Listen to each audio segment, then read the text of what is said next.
We've had some people write into us wanting to know how to tell the difference between a Parker format tip for our pins versus a Pilot format tip. Well, the inside of the pin is different. It's different diameters. It's got a different diameter for the cartridge itself, different diameter for the spring, different depths because the end of the ink cartridges themselves are different.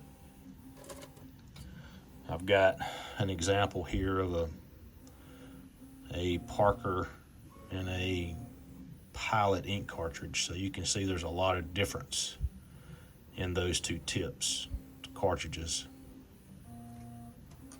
So to tell the difference in the tip, the Parker tip does not have a shoulder on the back of it.